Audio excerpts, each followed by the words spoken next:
that I think will also help this grow is just do fun stories. And I think it's a great time to also announce a partnership or a collaboration with a history of baseball podcast when we're talking about Babe Ruth. Because Babe Ruth is not even arguably, he is the most famous baseball player of all time. And you get people like my wife, like I said, who I go up to her and I say, "Hey, who's Babe Ruth?" And she'll say, "Oh, he was a baseball player." If I go up to her and I say, "Hey, who's Joe Namath?" I don't think she's going to be able to tell me who Joe Namath was, or Ty Cobb, or possibly Wayne Gretzky. I think Wayne Gretzky would be the only hockey player that could be in this discussion. But the thought was more modern players. So out of more modern players, who is going to be players or player or athlete that we remember in 100 years? So when I was thinking about this topic, and again, this started up when Shohei signed his contract for like $700 million, I think it was. The reason why I thought of it then is because Shohei Ohtani is doing things we haven't seen in baseball since Babe Ruth, being a two-way player and a high-level two-way player at that. Yes. Yeah, high level. It's the key word. Yeah. Babe Ruth is in the Hall of Fame as a hitter. But actually, I have the Hall of Fame version of Stratomatic. We talked about that a minute ago. He's got a pitching card in that Hall of Fame version that's actually not bad either. So what I'm basically getting at is what made Babe Ruth so special and famous that we're remembering him 100 years later? And is there any athlete in modern history, meaning played recently? And when I say recently, I mean I don't even think Kobe Bryant is eligible for my list because I think Kobe Bryant, you could make an argument for Kobe Bryant. And part of that, though, could also be his untimely death. I get that. But Kobe Bryant, I think people are going to remember him in a long time. Yeah. But I think he would be up there. yeah, Mostly because of his overseas connection, and everyone worldwide knows who Kobe Bryant was. His dad played over there, but even then, back when he was playing in the NBA, if you were to go over to overseas somewhere and you talk about Kobe Bryant, everyone would know who you were talking about. yep. That's the one thing about basketball is basketball has tried really to grow the game overseas. Mm-hmm. You got a lot of Europeans coming over and playing, and then they've. I think it's cooled down a lot the last couple of years because of politics, but they were trying to make a big footprint in China, Yeah. because that's where a majority of the population of the world is. But Right. again, that's cooled down because of politics and the heat off that. Mm-hmm. But really, uh, who did you? I'll ask you, who did you think of for people? And I don't know what the answer, by the way, the guys. So this is me asking for the first time. I wanted this to be a live reaction. So who? One, how many people did you have? And two, who do you have, if anybody? I have 3. One of them is recency bias, so I guess I would have 2, maybe 1, because I'm a nerd with one of the sports. Do you want me to tell you who? Yeah. Okay, so you want me to tell you who the most recency bias is? Yes, you can tell me all three of them and why or why not they made the Okay. cut. The only reason I'm throwing this name out there, and I do not like it, it's going to be Travis Kelce. Really? Oh, yep. Because of who Yep. he's dating. He's just, I get yelled at this by my wife, who is a hardcore Swiftie. He's just going to be another name for her. Yep. Right? Yeah, I Yeah. said that right. Everyone's going to know who he is because of who he was dating at the time. There'll be a song eventually because that's what she does as an artist is write songs. Am I wrong? No, you're not wrong. Okay. Well, I'm just saying. And I know we said we'd never talk about it, but No, but when this is you a asked me the different. question, Yeah, this is different. So we do have a no Taylor Swift policy on this show, but when you're talking about famous people, what yeah, and why they're going to be famous down the road, that is not a bad answer because she's the most polarizing person on the planet right now. yes, yeah, So um, it's a legitimate argument there. yeah. My number two, and it's tough because I could put three of them as my number two, if that makes sense. But I was gonna go with one of my favorite players I've ever watched was Roger Federer as a tennis star. Yep. Um, just what he's done, and you can throw Nadal and the Djokovic in there because they all were huge in the early 2000s. Later on, they were all fighting, winning, meeting each other in the finals every single year in all the tournaments that they had. Um, but I think Roger Federer is probably more of the famous one.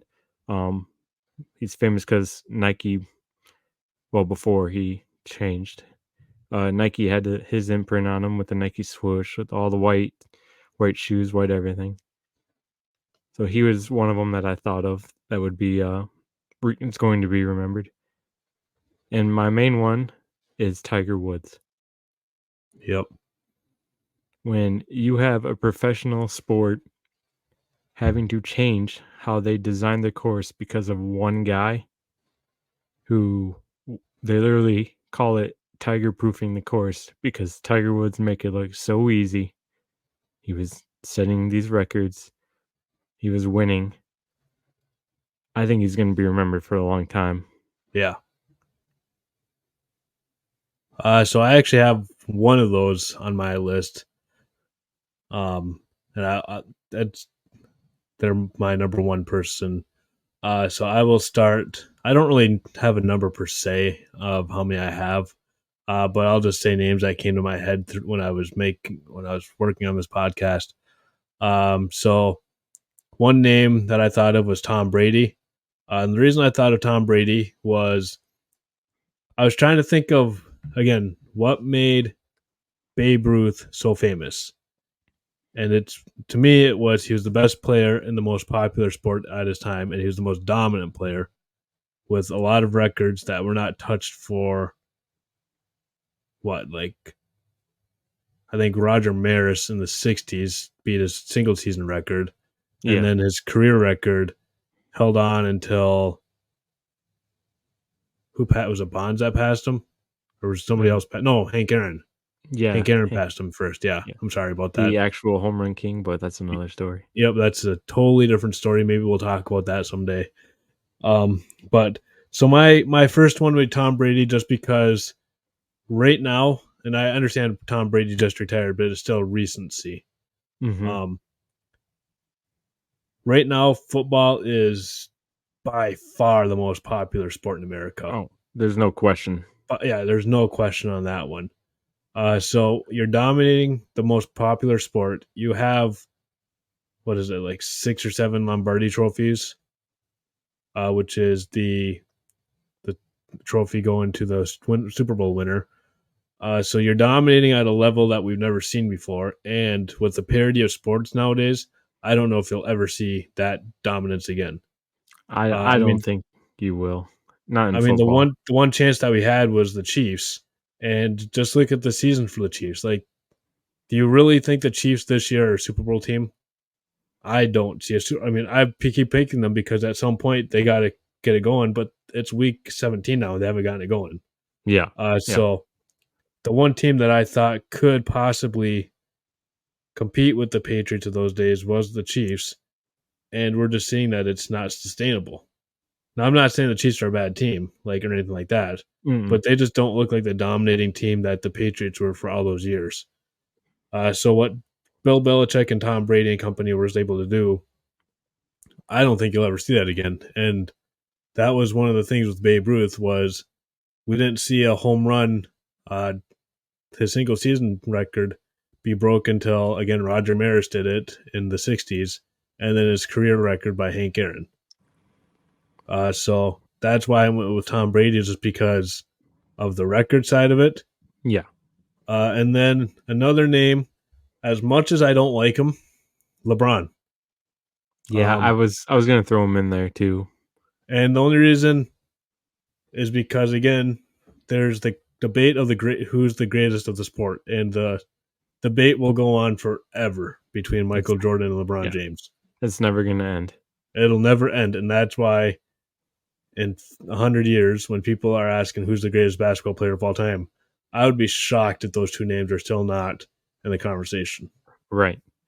Um, so that's basically why I went with LeBron. And also another thing with Babe Ruth was he. Now, granted, I understand the media wasn't as big as it is now. Now, the newspapers and radios was the media of the day, so I understand that. But LeBron's in Space Jam movies. He's in Taco Bell commercials. I think. I mean, he's all over the place. Babe Ruth on the day back in the day, he was also in movies. He was in a movie called Pride of the Yankees, which was about Lou Gehrig's life. It's an older movie, but if you have a chance to check that out, I highly suggest it. I probably have it in my top 50 movies for sports. A little teaser there for you guys. So I'd put LeBron on this list just because of his impact of society and whatnot. And again, I'm not a LeBron fan or anything like that, but you just can't argue what he the impact he's made in society and on the basketball court. Um, I don't necessarily agree with you on the Federer. I Yeah. think I think globally, like I stayed away from soccer and tennis, sports like that, because globally, like over in Europe, yeah, those are big sports. But here in America, I mean, I'm not saying there's no soccer or tennis fans over here because obviously I know you like tennis, Yeah. but just it's not like an impact sport. So you have to be somebody like really, really special, like we've never seen before, to be. And I'm not saying you're wrong. I'm just saying I don't agree with you, and because No, that's fine. Yeah. yeah, No one Federer said and you had to Nadal, agree with me. they had a great rivalry that you're a casual sports fan. You could just turn on ESPN, you're going to see it. So you know these names just because you turn on ESPN.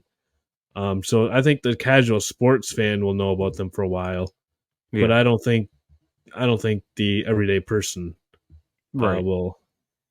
And that was kind of the thought here. A couple other names that I kind of thought.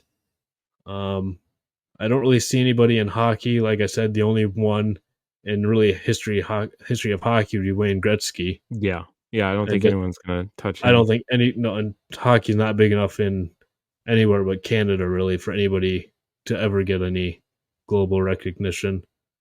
Basketball, like I said, you got LeBron. Baseball, I think Shohei, just because I mean we haven't he's doing things we haven't seen since Babe Ruth. Mhm. What Shohei needs to do though is he needs to win with the Dodgers. Yeah. If if the Dodgers and Shohei don't win a couple of rings during this, that's going to be a huge stain on his legacy. Fair or not fair, that's just reality.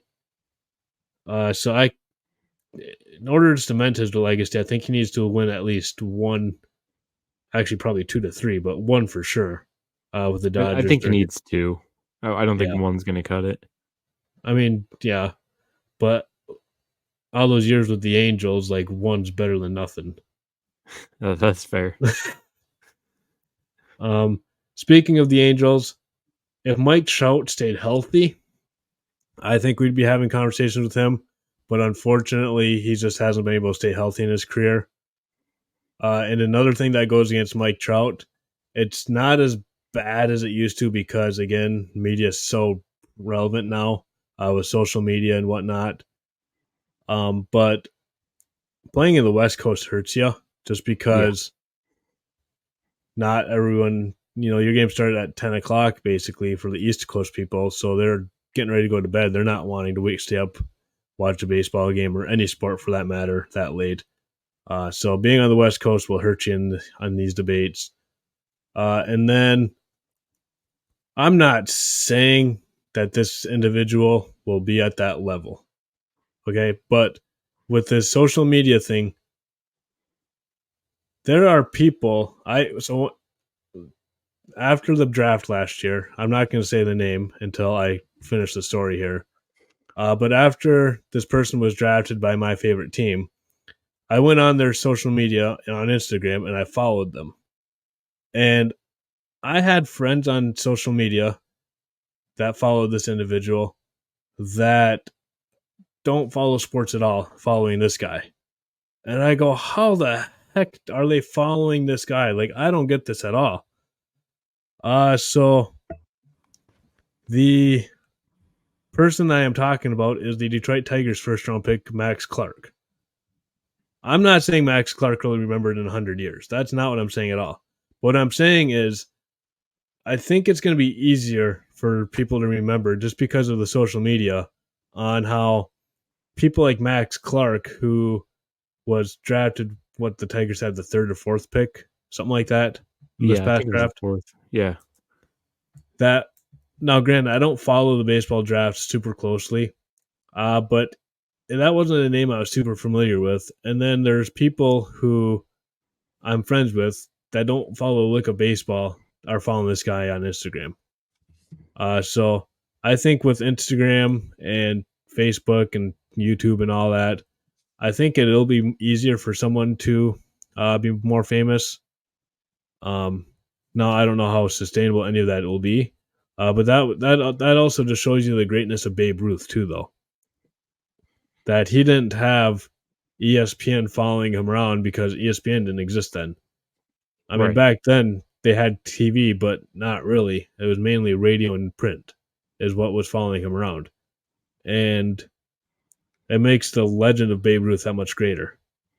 But anyways, moving along here, the one person that we agreed on is Tiger Woods, and the reason I was thinking Tiger Woods is so when you're playing backyard baseball with your friends, what do you always do? You always point your shot because that's the legend of Babe Ruth. He always pointed a shot. So when you're out golfing with your friends and whatever, and it's gonna carry down tradition to tradition because that's what happens. Our kids want to be like our dads or their dads or whatever. You have a nice putt and you say, "Man, I putt just like Tiger." Oh, I thought you were Or going the opposite way and talking about drive like Happy Gilmore. I mean that too, but Happy Gilmore's fictional. We can show our kids Happy Gilmore movie, and but I mean But yeah. that's another one though too. Would be Happy Gilmore, but again, Happy Gilmore's fake. So, but I mean, if you have a good nice shot in golf, you're like, man, I'm just like Tiger, and Mhm. Everyone, so yes, everyone says that. that's that's kind of why I'm thinking Tiger Woods, just because you're gonna be saying that, and if you take Junior out golfing, Junior's gonna be saying the same thing right behind you. Junior grows up in 20, 30 years, has his own kid. He'll say that, assuming because kids are creatures, people are creatures of habits, and they're gonna do Mhm. what their parents did, and so I think Tiger Woods is probably the best answer, just because a lot of people golf, and Tiger Woods, like you said, they changed golf courses for the guy. Yeah. Like that's how dominant he was. And that's another thing there. Babe Ruth was the most dominant person in his sport during his Mhm. stretch. Tiger Woods was. The only difference is golf in the late 80s, early 90s, and 2000s when Tiger Woods was coming on the scene. Golf was not the most popular sport in the That was country. another reason I was gonna bring up is the impact that Tiger made Yeah, for everyone to want to go and watch golf yeah, and play it. yep. So I think Tiger Woods is the best answer to this question. Um, and I did ask it on the Facebook page. I put up a poll and I thought I had it so you guys could add uh, ones too, but apparently it didn't set up like that. So I'm sorry about that. Oh, Next crap. time we do a poll, I will try to set it up like that. I did on the phone. Maybe I'll try to do it on the computer next time and see if I can do it better on that. But that is what we have for you guys today. I said we were going to try to be shorter, and here we are at a half hour. So we don't know what the Eh, word short means. I'm sorry, guys. it's alright. Um, and actually, to be honest with you, to keep this one short, we didn't do any we did research and stuff like that, but we did with Christmas and family and stuff like that. We just weren't able to put the time in on this one, so we're like, this one will be shorter. So, and here we are, half hour later. How about that? Thank you guys so much for checking out today's episode. I hope you guys enjoyed it. Again, look up Rounders, the podcast, History of Baseball. Links for them on their Spotify is in the description. If you love baseball, love the history of baseball, this is the show for you guys. And then look for in the future that hopefully we'll do a collab with them. Again, we haven't worked out any details. Once we get stuff figured out, we'll share it along with you guys. Go show support to them. It'd be greatly appreciated so we can get something going here. So, and then we'll be back tomorrow for our Week 17 NFL picks because next week, well, Thursday actually is the start of the week. The NFL season is wrapping up. Our Detroit Lions are going to the playoffs, won the NFC North for the first time in 30 years. We'll talk about that more tomorrow. We're both pretty excited, though, about that. Thank you guys so much for checking out today's episode. I hope you guys liked it. Shoot us a message on Facebook or Instagram if you have any questions or comments or anything you want us to cover. Thank you guys so much, and have a great day.